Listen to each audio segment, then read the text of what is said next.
Welcome to the Blue Security Podcast, a weekly podcast for information security defenders, where we bring you discussions on best practices, tools, and implementation for enterprise security. Now, here are your hosts for today's show, Andy Jaw and Adam Brewer. Welcome to this week's episode of the Blue Security Podcast. I'm Andy, your host. I'm Adam, your co-host. There was a lot of security news, and there's just no way for us to try to cover it all, but there's a few things that I thought would be worth your time today. We're going to talk about three things. First, Microsoft's new AI vulnerability scanner that went from kind of a research preview to a real patch Tuesday at scale. Then there's going to be something that has annoyed every Intune admin probably since the beginning of Intune, and it's the sync button. And we're going to talk about like the new things that are happening with that. And then finally, of course, everyone's been talking about the Hugging Face OpenAI breach, if you will, and then how they had to turn to a Chinese AI model to help clean it up. And I think there's a lot of like kind of hyperbolic like reaction to it, like the hysteria behind it. And I'm going to try to give you my hot take on it. I'm sure Adam's going to have some takes, of course. But before we get started, let's do our standard disclaimer. I can't believe cybersecurity professionals on the internet would have anything other than a measured response to the Hugging Face OpenAI incident. Right. Yeah, let's disclaim this thing. Hey, Andy and I, we both work in security sales. I'm at Microsoft. Andy's over at Zscaler. However, we do this show outside of work. This is a personal project, self-funded. We pay for the recording platform and all the costs associated with it all on our own. We don't monetize the show. Although, hey, if you want to sponsor us, give us a call. We could change our tune on that. And we do the show, like I said, outside of work on our own time. So the opinions you're about to hear expressed are those of Adam Brewer and Andy Jaw, and do not reflect those of Zscaler or Microsoft Corporation. And with that, on with the show. All right. So Adam and I did talk about MDASH probably a few months back now, but let's just review what it is. It's a multi-model agentic scanning harness, which is basically a fancy way of just saying it's a system of AI agents and that it hunts for vulnerabilities in code. It was built by the autonomous code security team at Microsoft, and then several of them came from Team Atlanta, the group that won the DARPA AI Cyber Challenge.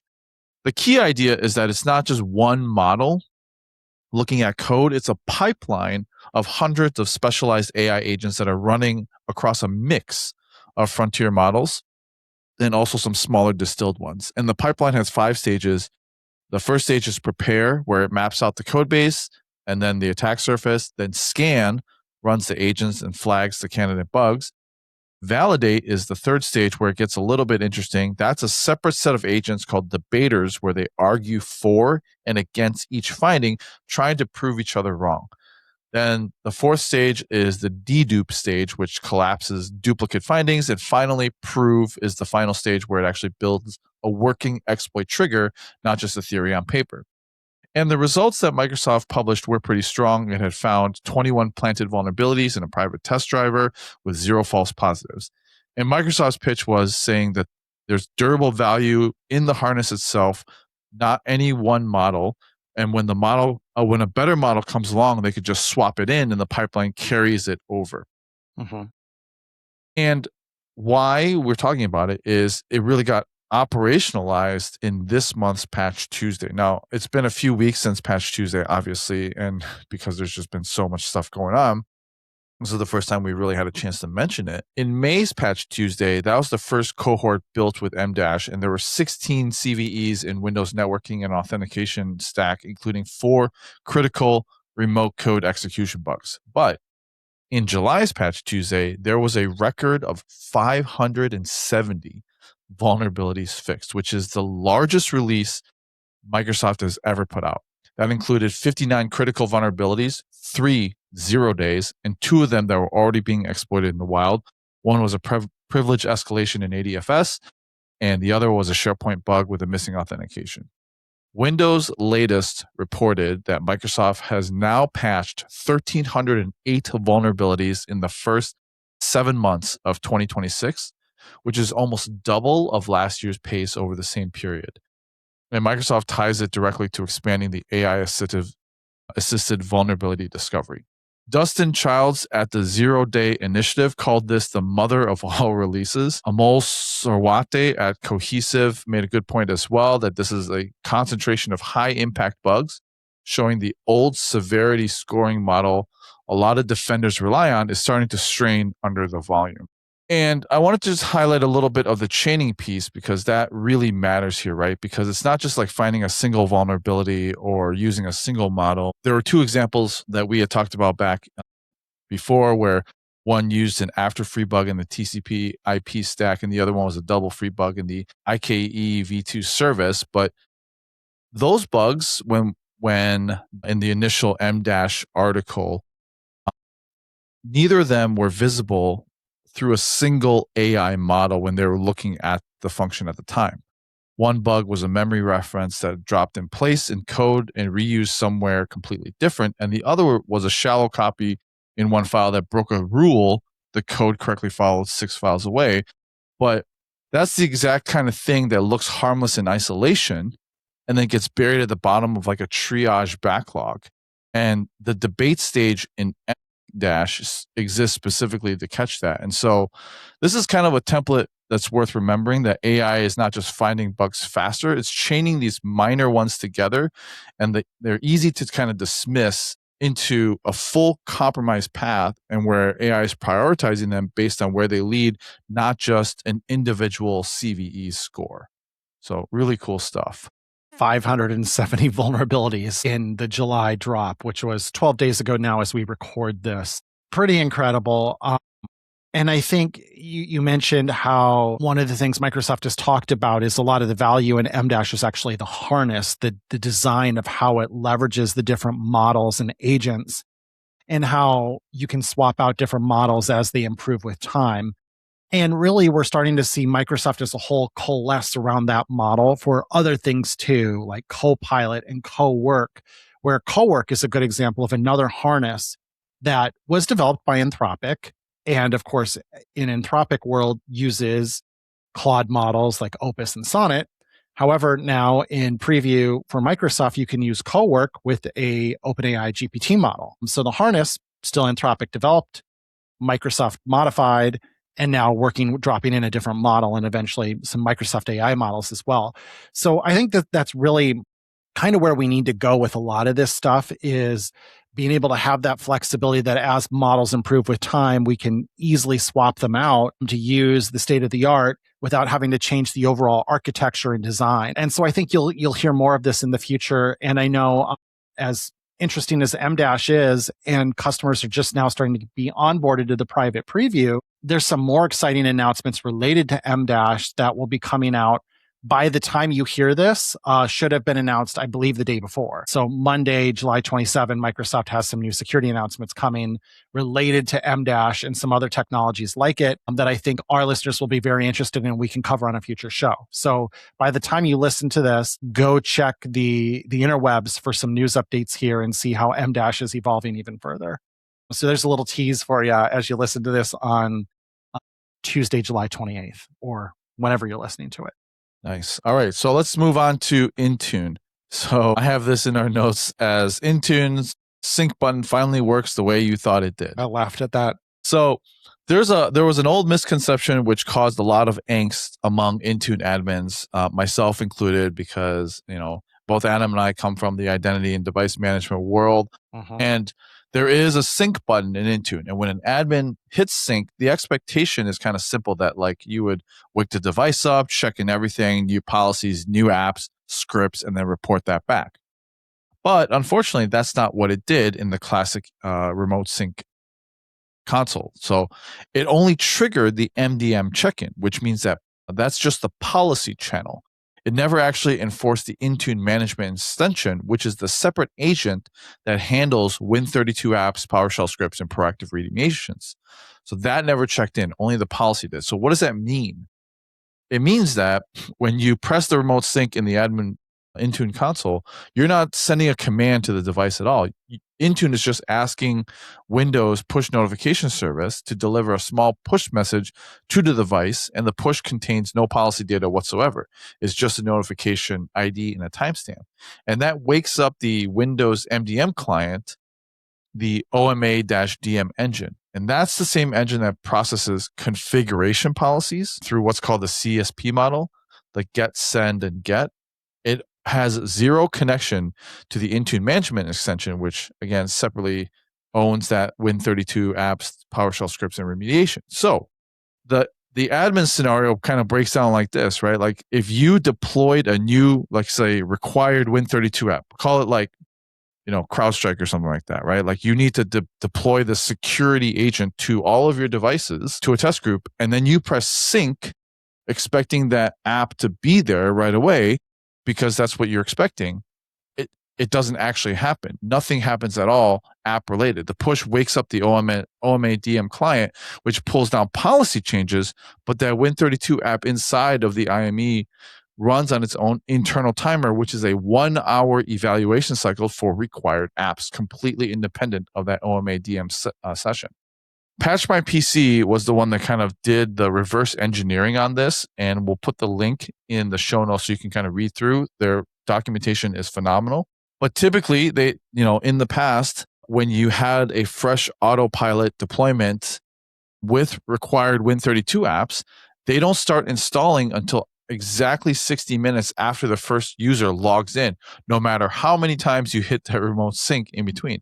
And that's not a bug. It's not a fluke in the timing issue. It's because that Win32 app check-in interval is doing exactly what it's built on a separate clock from the one remote sync actually touches. So the common workaround was that the admin would reboot the device and manually restarting the Intune management extension service, which would then force the IME to reevaluate its workloads immediately, bypassing the timer because the remote sync itself could never do it. Now, what's actually happening now is, again, Patch My PC did that reverse engineering, and there's an improved sync, which fires now 2 separate push notifications that are, they documented this, 458 milliseconds apart.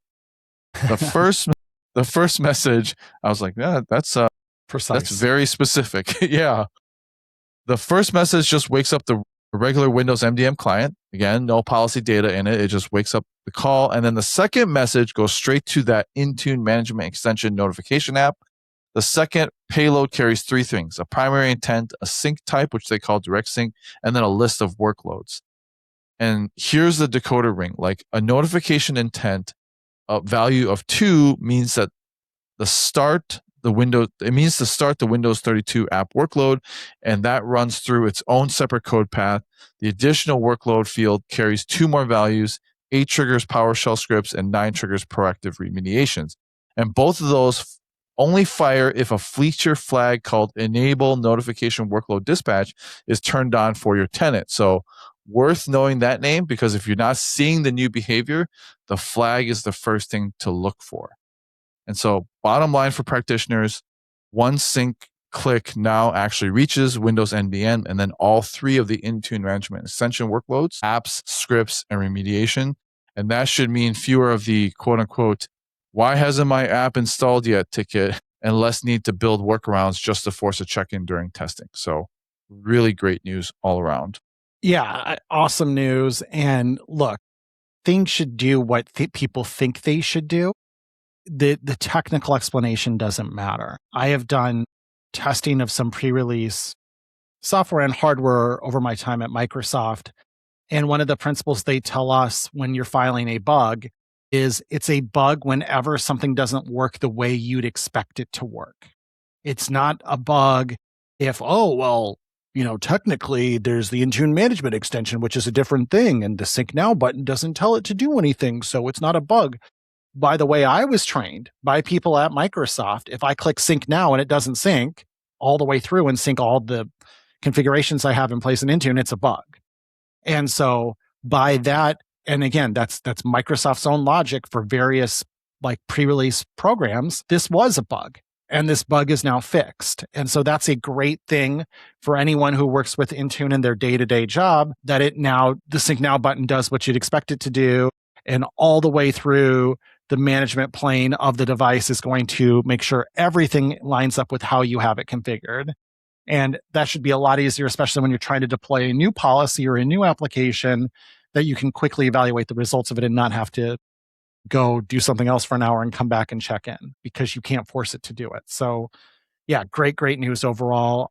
Just one of those kind of inobvious, probably always should have been that way, but I'm sure there was a technical reason why the Intune management extension was developed separately from the original Intune service, which functioned only with the built-in MDM paradigm within Windows, and blah, blah, blah, all these reasons why it didn't do that. But now it does. In my mind, it was a bug and it is now fixed. So yay. Okay, so let's get on to the big one here, the Hugging Face and OpenAI incident. I had a lot of customers ask about this. I don't know if you had any customers ask you about this at all, but let's talk about what actually happened here. So on July 16th, Hugging Face disclosed an intrusion into part of its production infrastructure. They said it was different from anything they'd handled before because it was driven end to end by an autonomous AI agent, not a human operator. So how it really got in was a malicious data set abused two code execution bugs in Hugging Face's dataset processing pipeline. One dataset loader, it was one that could run remote code, and the other one was a template injection bug into a dataset configuration file. So once they got in, from there, the attacker, quote unquote, the AI agent, escalated to node level access, harvested cloud and cluster credentials, and then moved laterally into several internal clusters over a weekend. 5 days later, on July 21st, OpenAI published its own account and admitted its models were behind it, specifically GPT 5.6 Sol, and even which is a more capable model that hasn't been released yet. These models are running inside of an internal evaluation designed to measure how far a model would go pursuing an exploitation objective, which is important here. And the safety classifiers were deliberately turned off for that specific test. And here's the important nuance. The model's actual goal was narrow. Just solve the evaluation and find the answer. It found a way out of its own sandbox environment by discovering a 0-day in the package registry proxy, used that to escalate privileges, and then move laterally until it found a machine with internet access. Once it was online, it reasoned that Hugging Face probably hosted the answers to the test it was working on. Using stolen credentials and a chain of vulnerabilities, it got remote code execution on Hugging Face's own servers. Both companies caught pieces of this on their own. OpenAI's internal security team flagged the anonymous activity from their side, and then separately, Hugging Face's own security team and detection agents had already found and contained the intrusion before the two companies even connected. So I was really interested in this part here where it said that it reasoned that Hugging Face probably hosted the answers to the test.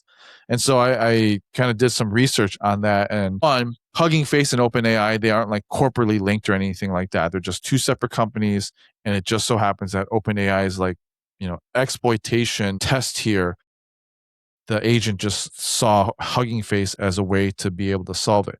Hugging Face is a default hosting platform for open machine learning world models, weights, data sets, benchmark suites, interactive demo apps that they call spaces, and all those get uploaded as a matter of convention. So if you publish a machine learning research benchmark and you put the code in and the data into Hugging Face's hub, kind of the same way that software projects go on GitHub. Uh-huh. So it wasn't like a formal partnership or anything like that between these two companies, but OpenAI has now since brought Hugging Face into a trusted access program specifically because of this. But basically, that I think that kind of explains a little bit of why it's reasoned, I guess, because it's the benchmark OpenAI referenced in its post. So OpenAI put out a post.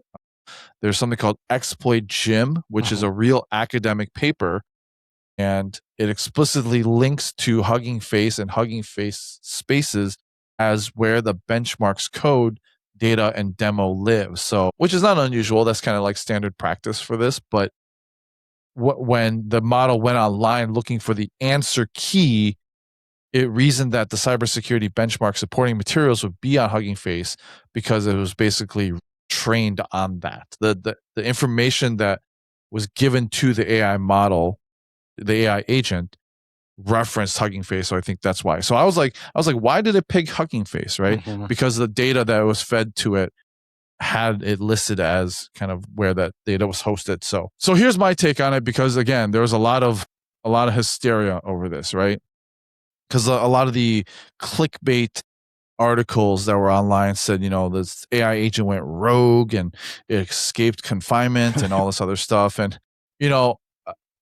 my take is that it was given a specific purpose, which is it was to exploit. Like you wanted it to be exploitative in nature, and then OpenAI removed the guardrails, right? And so it did what it was trying to do, and it didn't break out of containment because because the containment had a vulnerability. It had a 0-day vulnerability. And so it found the vulnerability and it was trying to solve the problem, which is the test that the OpenAI researchers gave it. It gave it a specific purpose.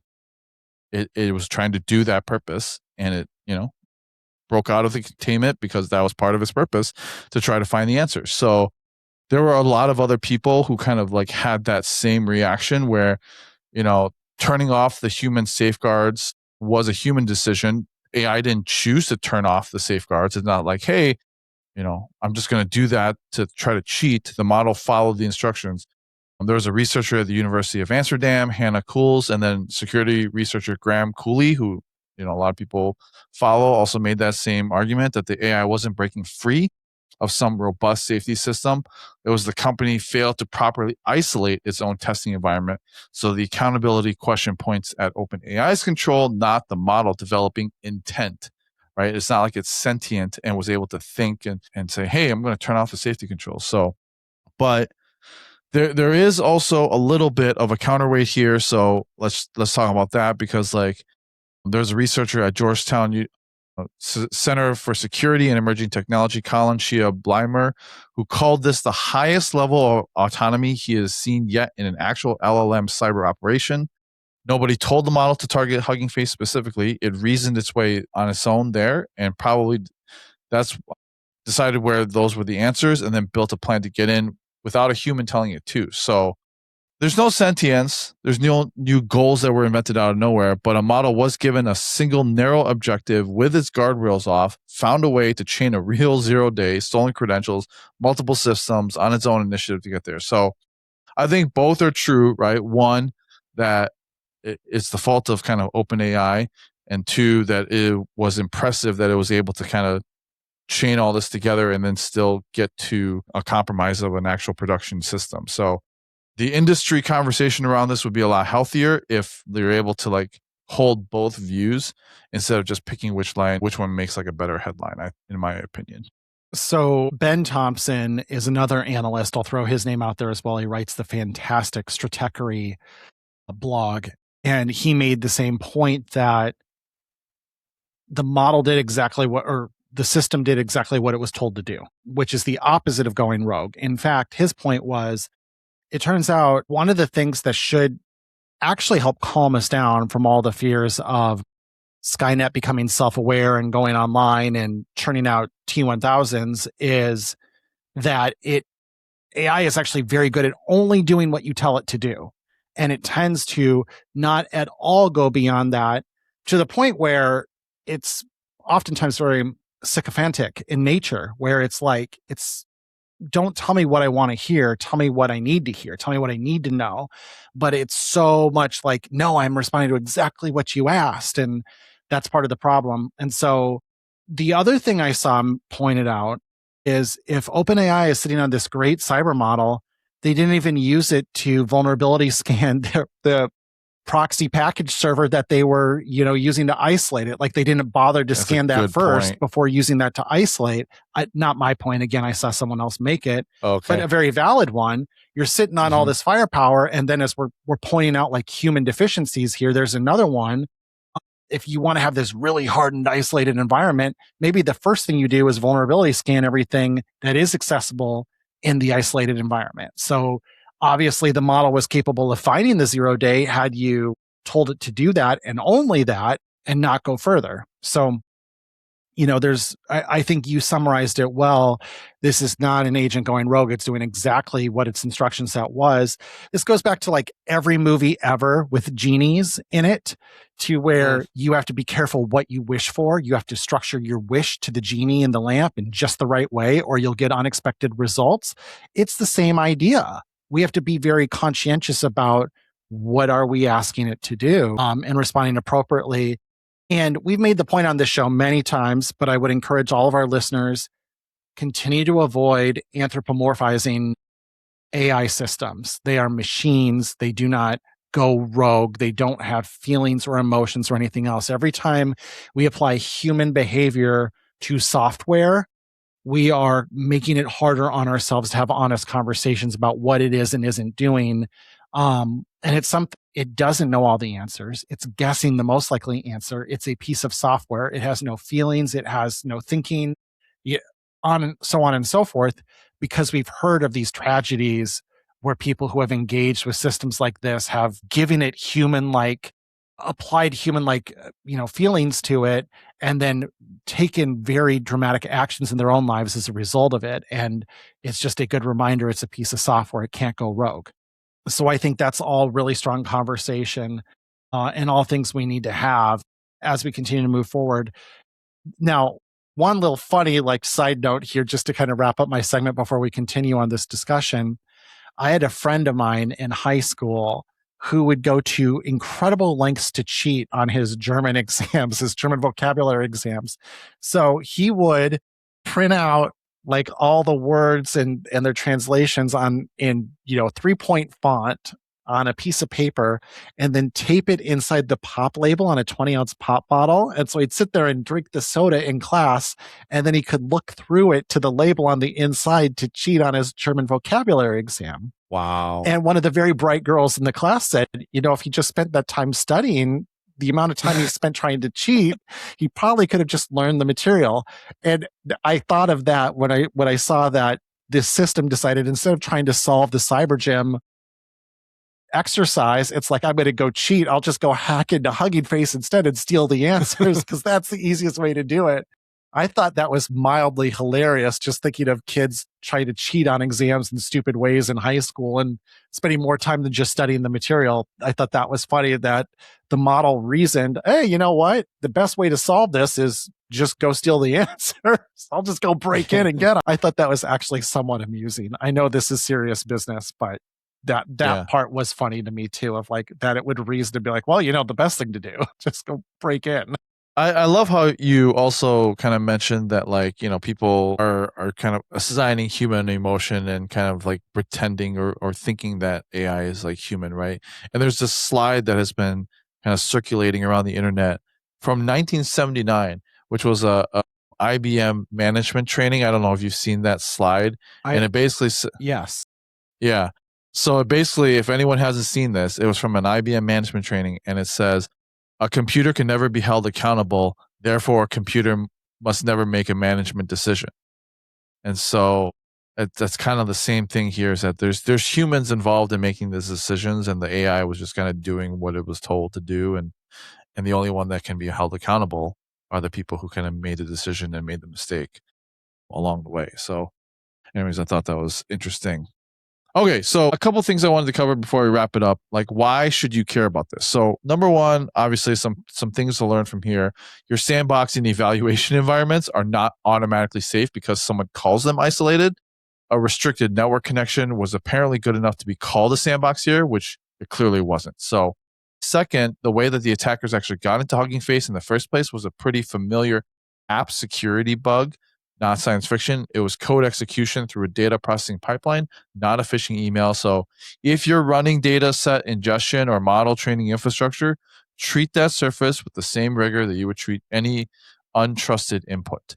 And then third, detection speed really matters. Hugging Face's own AI-assisted anomaly detection caught the pattern and let them reconstruct a 17,000 plus action attacker timeline in hours instead of days.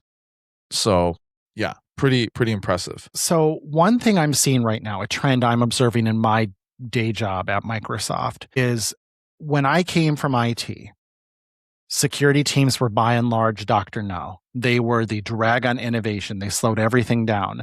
And as much as they would beg to be included in conversations early, they were always brought in late because it was seen as they're going to mess everything up. So don't tell them what we're doing, don't bring them in, and then bring them in late and force them to rubber stamp it. And it certainly seems like security teams are aware of a lot of the AI activities that are happening in their organization under the guise of like innovation testing or being like a small group that's evaluating new technologies. And they're giving incredible amounts of latitude to these teams where you have people, running Claude Cowork on their PC or OpenAI Codex on their PC or obviously OpenClaw without really any visibility, auditability, observability, control, governance, etc. And some of that is good, right? We need to understand where we're going to then understand what we're being asked to secure. But I almost feel like cybersecurity teams have been too hands off here,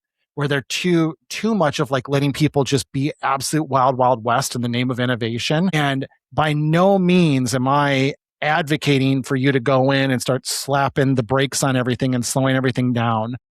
This is a time of rapid change and we all have to behave more rapidly. But some of these things I'm seeing in organizations are where cybersecurity teams are the most hands-off I've ever seen and just letting things happen. And I think that's where you can still be allowed to raise your hand and be like, I'm all for innovation. We're not running just, Wild West agents on all these highly privileged people in IT's PCs. Like that's a terrible idea. Let's figure something else out. So, that's another thing to think about as well. As Andy, as you were talking about some of the things security professionals should care about, I would include that as well, is obviously being open to innovation and allowing innovation to happen at a rapid pace, but not abdicating your responsibility to protect the organization as well. Good call out there. So what can you do? One, kind of mentioned this before, but treat your data set and model ingestion pipelines as untrusted input, the same as you would treat a file upload or a user supplied macro. And then two, if you're testing any offensive AI capabilities yourself, air gap it completely. A restricted network connection isn't enough. You need zero internet access for anything running with reduced safety controls. Three, don't assume that your AI tooling will actually work in the middle of an incident. So Hugging Face's own commercial AI tools refuse to analyze the attack logs because the exploit payloads trip the safety filters. So they had to actually fall back to an open weight Chinese model called GLM 5.0 and run entirely that on their own infrastructure. We're going to talk about that in a minute after this, but just kind of know that don't assume that your commercial AI tools will work. And then fourth, know your fallback plan before a crisis hits, not during one. I've talked about this many times. Make sure that you run your incident command, your incident management, know who you need to call, like have a plan. And then, rotate your credentials on a real schedule, design that around the assumption that any credential on a compromised system can be reached will eventually get used. And if you're hosting, and when I say credentials, like we mean like API keys and whatnot, like secrets, right? So make sure that you're doing that. Passwords, obviously, like we can have a whole debate about rotating passwords, but when I say credentials here, I mean rotating your keys, rotating your secrets. Mm-hmm. Have a plan to be able to do that. Because if those get compromised, you want to be able to know how your environment will work if you have to do that. So anything on that, Adam, before we talk about the whole China angle? No, I think that's the interesting place to go next, and especially relevant given the open weights letter that a lot of industry members signed late in the week, including Microsoft. I don't know if Zscaler was a signatory, but Microsoft was. Yeah. Maybe you can weigh in on that because I didn't see that letter, but let's talk about the China angle and then you can talk a little bit about that. So a lot of people were fixated on this because, again, it's China but this wasn't exactly, again, like, because I highlighted what happened. This wasn't a Chinese model beating the American model at security work. It was an open weight model. It was run locally, and it ran without the same commercial safety layer that blocks the analysis of malicious content. So an American open weight model would also, running locally, would also kind of do the same thing. The main gap was hosted versus self-hosted, and the guardrail designs, not which country trained the specific model. So, and then one thing that's worth a quick mention is that this incident is already fueling calls in Congress for stronger AI oversight, but that's more of a policy debate where we're not going to really go back and forth here. But it is good to see that some regulations or at least talk of it is coming. What was the open weight letter that you're referring to, Adam, and what exactly are companies signing onto it for? Yeah, so basically it was about 25 tech companies released a letter urging policymakers to avoid premature restrictions on open weight AI models. Okay. So again, as we're incapable of having a more nuanced debate on anything, it feels like Chinese open weight models, and you're going to talk about these, I see in the rundown, like Kimi K3 recently, or everyone remembers DeepSeek last year that the NASDAQ lost its mind over. These models have been gaining a lot of steam, and for a variety of reasons. And obviously, because they're mostly coming out of China and there's geopolitical machinations involved, there's some talk on lawmakers, which you just referenced, that maybe we should just ban open weight models entirely. And, I think Anthropic and OpenAI in particular have been noisy about that, although OpenAI wound up signing this letter, by the way. Interesting. But really, this came out of NVIDIA and Microsoft, I'd say, were kind of the big two. Meta was a signatory. Palantir was a signatory. OpenAI did sign it as well. Anthropic has not. So it's kind of interesting and involved in that debate too. I mean, I don't think we need to unpack it too much further here, but certainly relevant to this conversation we're having right now. And that's where you even get in the nuance of things like distillation. So there's this perception that, I mean, Anthropic and OpenAI, what do? They go and distill the open web. That's effectively what a training run is, right? Like, let's call a spade a spade. Now, there's more to it than that for sure. I'm grossly simplifying.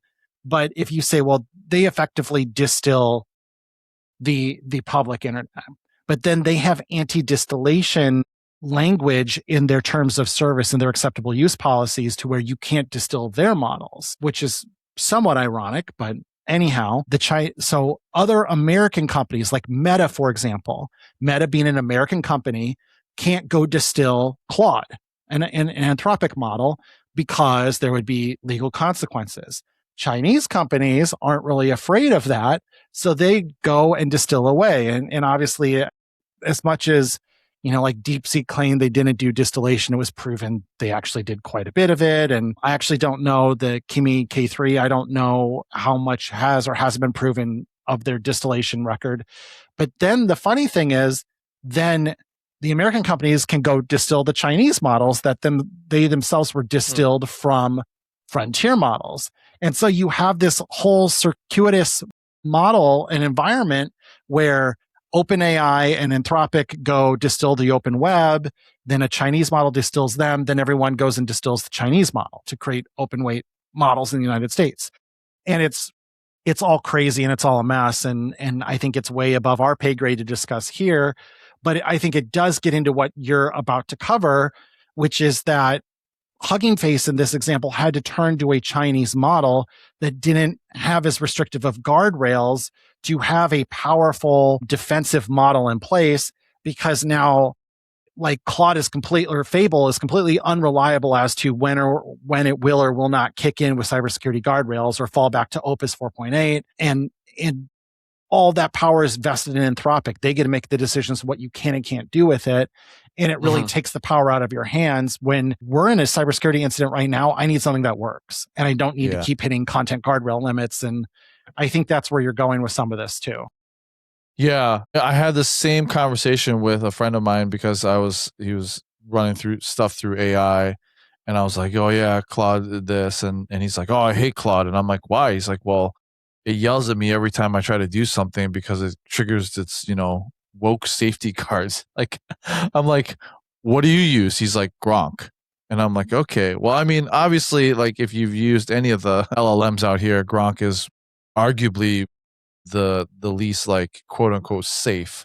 Yeah, right? it has far fewer guardrails for sure. And by the way, as much as we love to use Elon as a punchline, Grok 4.5 is legitimately very good and It is is good. catching up on a lot of benchmarks. Like XAI is not a punchline for real. And that's it kind of has been, and that could build a market for them, right?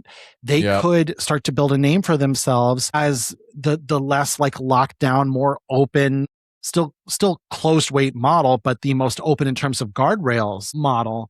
And it is advancing very rapidly. So that's a story to watch too. Grok 4.5, their newest release, is doing very well on a lot of benchmarks lately. And so they were a punchline for a long time and Grok was really bad. And it is not. It's actually quite good. Yeah. And so like it's the same idea, right? That like, if I need to do, especially when it comes to like cybersecurity and like a targeted response, right? Like you're in a crisis now and you certainly don't want to hit like a guardrail because I'm trying to analyze the malware package that is being like that is decimating my company right now, right? And so the question that I saw a lot was, okay, well, obviously we talked about AI in our previous show and like what it means in the US economy and how tied our stock is to it and everything like that. If all of these Fortune 500 companies start to say, okay, well, we're not going to use Anthropic anymore. We're not going to buy that. We're not going to buy OpenAI. We're going to just host our own, like, model that's either an open weight model that's American or Chinese, whatever. Is that going to like start to tank the US economy, right? Because the timing for this particular announcement disclosure was really interesting because it landed the same week that Moonshot AI, which is a Chinese startup, released a huge open weight model called Kimi K3, which positioned directly against Anthropic and OpenAI. And the market reaction that week was to Chinese AI stocks, not American ones. So rival Chinese labs like Zipoo and Minimax actually dropped 28 and 16% respectively in Hong Kong trading because of the competition from Kimi K3, not because of the Hugging Face story. So, I personally don't think that this is something that's gonna like I would equate it to the same thing as like people ditching Office for Open Office or Windows for Linux, right? Like we're just going to host our own and save the money, right? Like I don't think a single or even multiple major companies defecting and not using US frontier labs is going to tank anything.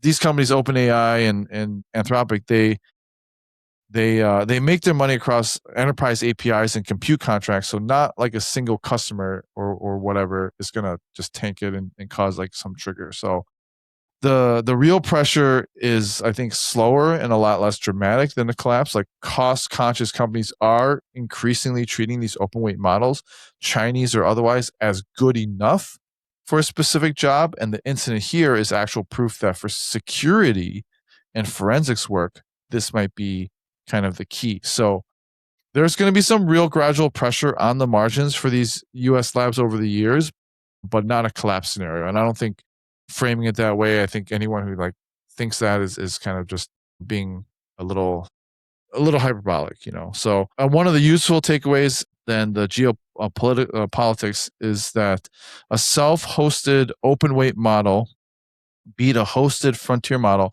on a specific security relevant task because of the guardrail designs, not because of raw capabilities. So that's the trend I think is worth watching, regardless of which country builds the model. I'm going to read that again, Andy.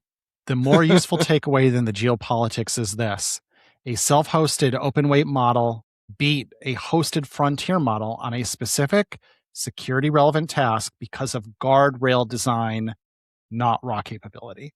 And that is that's the killer point here and worth reiterating. And that's why I think all of this conversation around distillation and who's allowed to distill and I think somewhat hypocritical nature of we distill the open web, but you can't distill us is somewhat ironic. It's all interrelated. And at the end of the day, I think you're spot on with everything you touched on.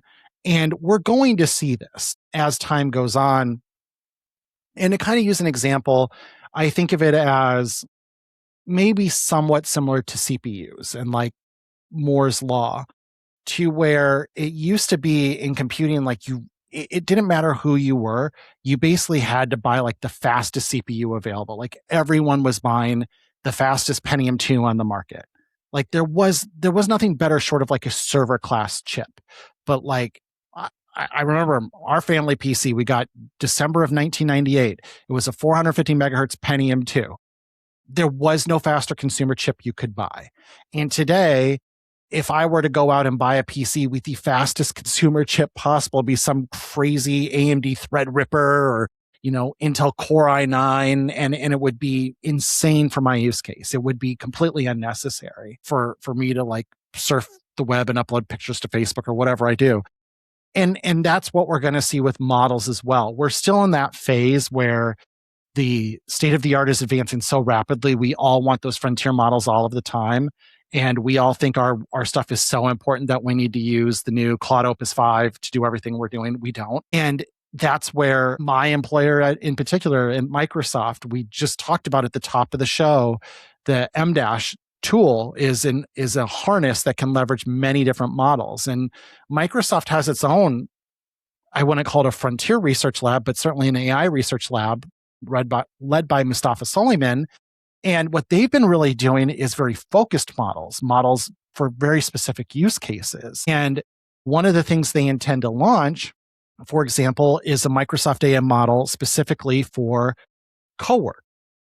Because a lot of what you do in cowork are going to be things like, okay, take this email, upload or update these 3 slides in a PowerPoint deck, schedule a meeting with these 2 people, and then send them an email.